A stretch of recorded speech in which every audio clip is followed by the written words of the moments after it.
আমার বাবার বাড়ির টাকা, আমার রূপের অহংকারে আমি আমার শাশুড়ি, আমার স্বামীকে খুব একটা ভালো চোখে দেখতে পারতাম না। আমি চাইলেই আমার শাশুড়ির সাথে আরও একটু ভালো ব্যবহার করতে পারতাম, আমার স্বামীকে আরও একটু সম্মান করতে পারতাম, কিন্তু না, সেটা আমি করিনি। ওই যে বাবার বাড়ির টাকার গরম, নিজের রূপের গরম। আমার শাশুড়ি একটু বয়স্ক ছিল, সে খুব একটা নড়াচড়া করতে পারতো না, তাই তাকে দেখভাল আমার করতে হতো।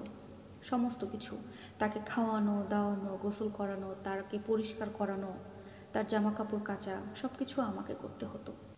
আর তাছাড়া স্বামীর কাপড় চোপড় ধোয়া, স্বামীর যাবতীয় কাজ, বাড়িতে রান্না বান্না, এক কথায় সব কিছু আমাকেই করতে হতো।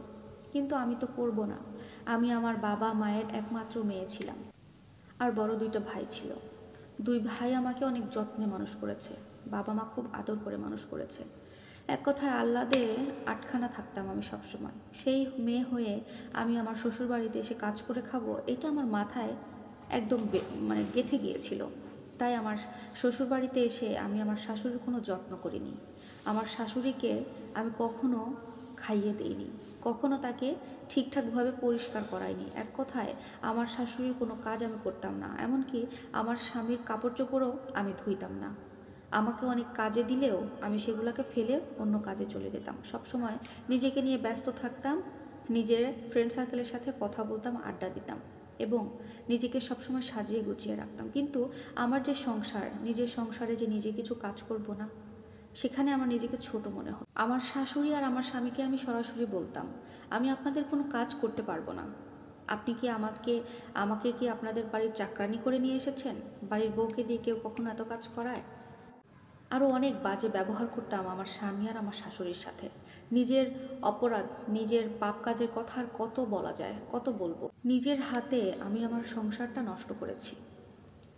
যখন শ্বশুরবাড়িতে ছিলাম তখন আমি এগুলো কিছু বুঝতে পারিনি, কিন্তু শ্বশুরবাড়িতে সবার সাথে খারাপ ব্যবহার করে স্বামীকে ডিভোর্স দেওয়ার কথা বলে যখন আমি বাবার বাড়িতে চলে আসলাম, তখন বুঝতে পারলাম আসলে জীবনটা কোথায়, জীবনটা কেমন। আমার বাবা মা কেউ বেঁচে নাই এখন। বাবার বাড়িতে শুধু দুই ভাই আছে আর দুই ভাবি, কিন্তু দুই ভাবি আবার দুজনের মধ্যে খুব একটা মিল পড়ে না। কথা বললেও দেখা যায় তাদের মনের ভেতর প্রচুর হিংসায় ভরা। তো আমার স্বামীকে ডিভোর্সের কথা বলে আমি সেখানে যাওয়ার পরে আমার স্বামীর সাথে কোনো যোগাযোগ আমি রাখি না। তখন খেয়াল করলাম যে আমার বাবার বাড়িতে যাওয়ার পরে আমার ভাবিরা আমাকে দিয়ে সমস্ত কাজ করাচ্ছে। বাড়িতে যে কাজের মানুষ রাখা ছিল তাদেরকে ছুটি দিয়ে দিয়েছে। বাড়িতে রান্না বান্না করা থেকে শুরু করে তাদের কাপড় চোপড়, তাদের ছেলেদের কাপড় চোপড়, তাদের স্বামী আমার ভাইয়েদের কাপড় চোপড় সব কিছু আমাকে পরিষ্কার করতে হতো। 1 মাস, 2 মাস, 3 মাস, 5 মাস যাওয়ার পরে আমার খুব খারাপ লাগলো, নিজের মধ্যে খুব অনুশোচনা হলো। এই কাজগুলো যদি আমি শ্বশুরবাড়িতে করতাম তাহলে তো আমাকে এভাবে এখানে খাটতে হতো না। শ্বশুরবাড়ি তো একটা মেয়ের নিজের বাড়ি, নিজের মনে করে কাজ করলে তো কোনো ক্ষতি নাই। তাহলে আমি কেন এই পাগলামিটা করলাম?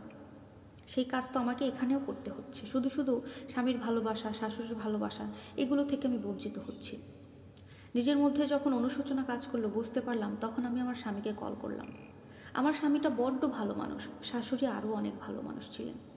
আমি যে তাদের সাথে তো খারাপ ব্যবহার করেছি, আমাকে একটা টু শব্দ তারা বলেনি। আমি যখনই তাদের কাছে ফোন দিয়েছি, পরের দিন সকালবেলায় আমার শাশুড়ি আর আমার স্বামী আমাকে নিতে চলে এসেছে আমার বাবার বাড়িতে। আমি তাদেরকে জড়িয়ে ধরে মাপ চাইলাম, পা ধরে ক্ষমা চাইলাম শাশুড়ির কাছে।